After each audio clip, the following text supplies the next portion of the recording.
waaw demi-finale la diggante Sa Thiès bu Njongolor ak Birame Mbissine Sène Birame Mbissine en rouge Sa Thiès en noir dara xewagul Sa Thiès Birame Mbissine Sène Sa Thiès bu Njongolor wala nga ne Pass bu Njongolor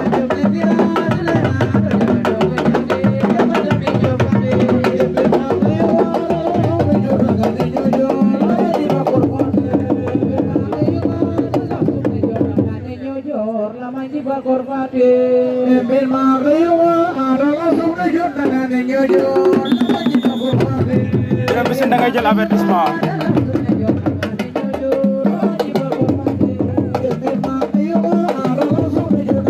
waaw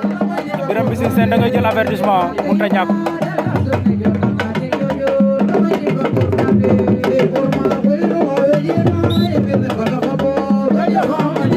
arbitre sifflé waat na ko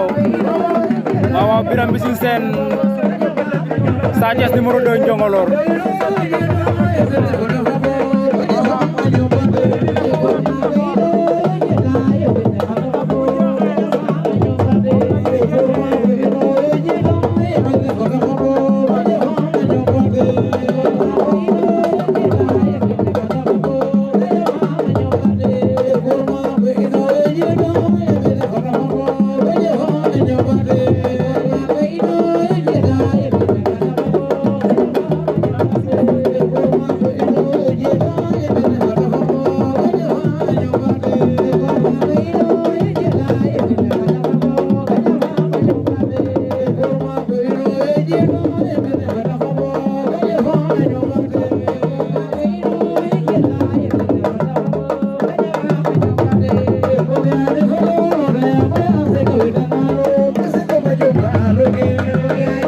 waaw ba tey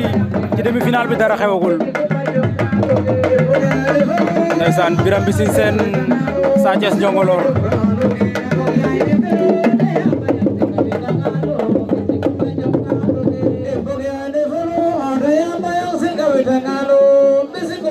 Birame jël na ko jël na Sa Thiès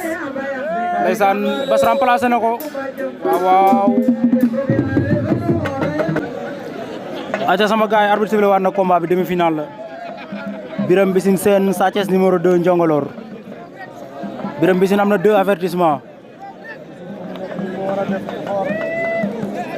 waaw Birame Mbissine am na 2 avertissement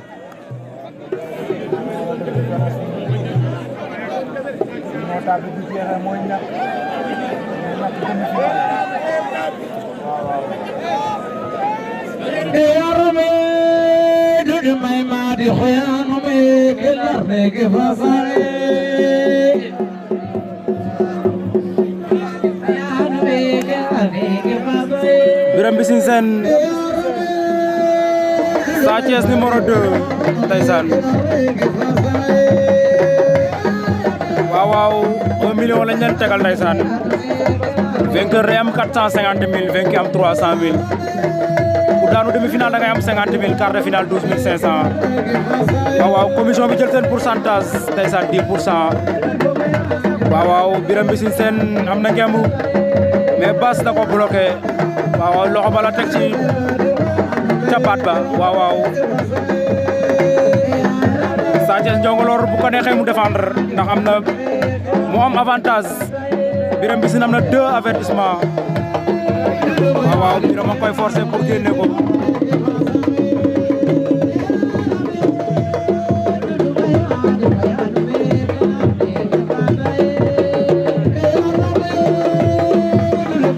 waaw Birame Mbissine Sène daan na ko Birame Mbissine Sène en finale ndeysaan Birame Mbissine Sène daan na Sa Thiès numéro 2 Pass bu Njongolor waaw samedi passé moo jëloon fële ci Mbadakhoune tey taxawaat na finale moom Birame Mbissine Sène